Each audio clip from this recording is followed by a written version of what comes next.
नमस्कार। आयुर्वेद में एक से बढ़कर एक कमाल की औषधियां हैं, लेकिन आज हम एक ऐसी औषधि को समझने वाले हैं जो शायद कभी न कभी हम सबके कपड़ों से चिपकी होगी। जी हाँ, हम बात कर रहे हैं अपामार्ग की। तो चलिए आज इसके हर पहलू को बहुत गहराई से जानते हैं। हाँ बिल्कुल, ये वही पौधा है जिसे हम सब चिरचिटा के नाम से जानते हैं। कभी ना कभी तो ऐसा हुआ ही होगा कि खेतों के किनारे या किसी पगडंडी पर चलते हुए इसके कांटेदार फल कपड़ों से चिपक गए हों, है ना? तो चलिए आज इसी साधारण से दिखने वाले पौधे के अंदर छुपे औषधीय गुणों के खजाने को खोलते हैं। देखिए, इस पौधे को पूरी तरह समझने के लिए हम एक सफर पर चलेंगे। सबसे पहले इसका परिचय देखेंगे, फिर इसके आयुर्वेदिक गुण क्या हैं ये जानेंगे। इसके बाद ये देखेंगे कि शरीर पर इसका असर कैसा होता है, इसे इलाज में कैसे इस्तेमाल करते हैं, और आखिर में कुछ प्रैक्टिकल बातें जो इसके इस्तेमाल के लिए जानना बेहद जरूरी हैं। तो ठीक है, किसी भी औषधि को जानने का पहला कदम क्या होता है? उसकी सही सही पहचान। तो आइए शुरू करते हैं अपमार्ग के परिचय से। देखिए, किसी भी औषधि का जो वैज्ञानिक आधार होता है ना, वो उसके नाम और वर्गीकरण से ही शुरू होता है। जैसा कि हम देख सकते हैं, इसका बोटानिकल नाम है एक्यूरैंथिस एस्पेरा। ये एमरैंथिस फैमिली का पौधा है और अंग्रेजी में इसे प्रिकली चैफ फ्लावर कहते हैं। ये नाम इसकी सटीक पहचान के लिए बहुत जरूरी है। अब जरा देखें कि यह दिखता कैसा है। ये एक छोटा सा क्षुप है, मतलब एक छोटी झाड़ी जैसा। पत्ते इसके 1 से 5 इंच तक लंबे हो सकते हैं। पर इसकी असली पहचान क्या है? वो है इसकी लंबी सी पुष्पमंजरी और उस पर लगे ये कांटेदार फल। यही है वो जो हमारे कपड़ों से चिपक जाते हैं। और इन्हीं पके हुए फलों के अंदर चावल जैसे छोटे छोटे दाने मिलते हैं। इन्हें कहते हैं अपामार्ग तंडुल। ये दाने औषधीय रूप से बहुत ही काम के हैं, इसे याद रखिएगा।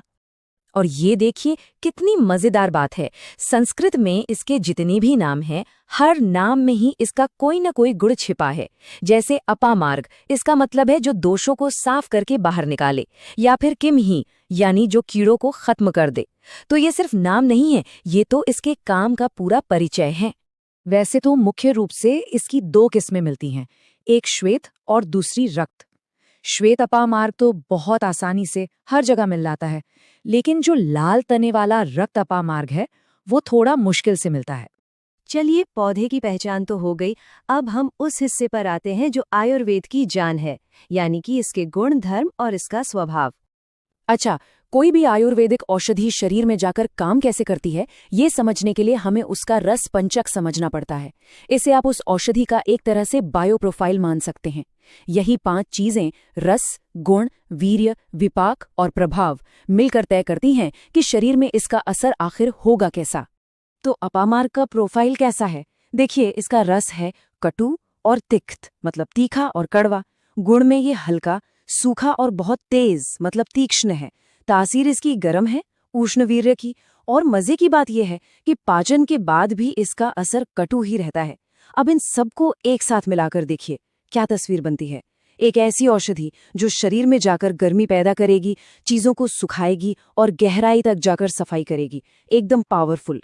तो सवाल ये है कि ये सारे गुण मिलकर शरीर पर असल में करते क्या हैं? आइए अब इसे समझते हैं। इन्हीं गरम, तेज और तीखे गुणों की वजह से अपामार्ग शरीर में बढ़े हुए वात और कफ दोष को शांत करता है। ये एक कमाल का दोष संशोधक है, मतलब ये शरीर से गंदगी को बहुत असरदार तरीके से बाहर निकालता है। और हाँ, इसका लिवर पर भी बहुत खास असर होता है। छोटे में कहें तो ये एक क्लेंजिंग हर्ब है। और अब एक बहुत ही खास बात। आचार्य चरक ने अपनी संहिता में इसे क्या कहा है जानते हैं? शिरो विरेचनानाम अग्रय। ये सुनने में थोड़ा मुश्किल लग सकता है, पर इसका मतलब बहुत सीधा है। इसका मतलब है कि सिर से जुड़े हिस्सों जैसे कि नाक, कान, गला, इनसे दोषों को खींचकर बाहर निकालने के लिए अपामार्ग से बेहतर और कुछ भी नहीं है। It's the best. ये इसकी सबसे बड़ी पहचान है, इसकी यूएसपी है। ठीक है, थ्योरी तो हमने समझ ली, पर असल जिंदगी में, क्लिनिक में इसका इस्तेमाल होता कैसे है? चलिए इसके कुछ चिकित्सीय प्रयोगों पर नजर डालते हैं। एक बहुत ही आसान और असरदार प्रयोग है इसका मुंह के छालों में। बस अपामार्ग के ताजे पत्ते लेने हैं, उनका रस निकालना है और सीधे छालों पर लगा देना है। यकीन मानिए, बहुत जल्दी आराम मिलता है। ये इसके शोधन और रोपण, मतलब हीलिंग वाले गुण का एक बेहतरीन उदाहरण है। इसका इस्तेमाल सिर्फ अकेले ही नहीं होता, बल्कि कई क्लासिकल दवाइयों में भी ये एक मुख्य घटक है। जैसे अपामार्गक्षार तेल को ही ले लीजिए, ये कान के दर्द और इन्फेक्शन में बहुत काम आता है। और कासामृत, जो खांसी में जमे हुए कफ को बाहर निकालने में मदद करता है। ये बस कुछ प्रमुख उदाहरण हैं। और चलिए अब आखिर में कुछ प्रैक्टिकल बातें जो किसी भी औषधि को इस्तेमाल करने से पहले पता होनी ही चाहिए। दवा के तौर पर इसके पंचांग का इस्तेमाल होता है। पंचांग मतलब 5 अंग, जड़, तना, पत्ते, फूल और फल, सब कुछ।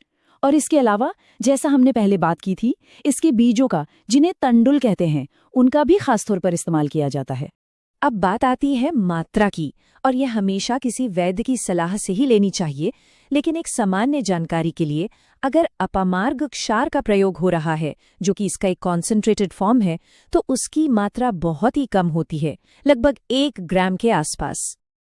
वहीं अगर इसके ताज़े पत्तों का रस यानी स्वरस लेना है, तो उसकी मात्रा 10 से 20 मिलीलीटर तक हो सकती है। तो देखिए, फॉर्म बदलते ही मात्रा में कितना ज़्यादा फर्क आ जाता है। और अगर हम इसके अंदर के केमिकल्स को देखें, तो एक बड़ी दिलचस्प बात सामने आती है। इसके पंचांग की राख में पोटैश बहुत अच्छी मात्रा में मिलता है, और यही इसके तेज क्षारीय और सफाई करने वाले गुणों का एक बड़ा कारण है। तो ये जो पूरी चर्चा हमने की, ये BA MS सेकेंड प्रोफेशनल के स्टूडेंट्स के लिए द्रव्य गुण विषय में NCISCM पैटर्न के हिसाब से बहुत काम की है। उम्मीद है कि इससे काफी मदद मिलेगी। और एक बात हमेशा याद रखनी है कि अपामार्ग सिर्फ एक जंगली पौधा या खरपतवार नहीं है जो कपड़ों से चिपक जाता है। ये आयुर्वेद की एक बहुत शक्तिशाली शोधन औषधि है, एक ऐसी औषधि जो सिर से लेकर पूरे शरीर तक के दोषों को साफ करने का दम रखती है।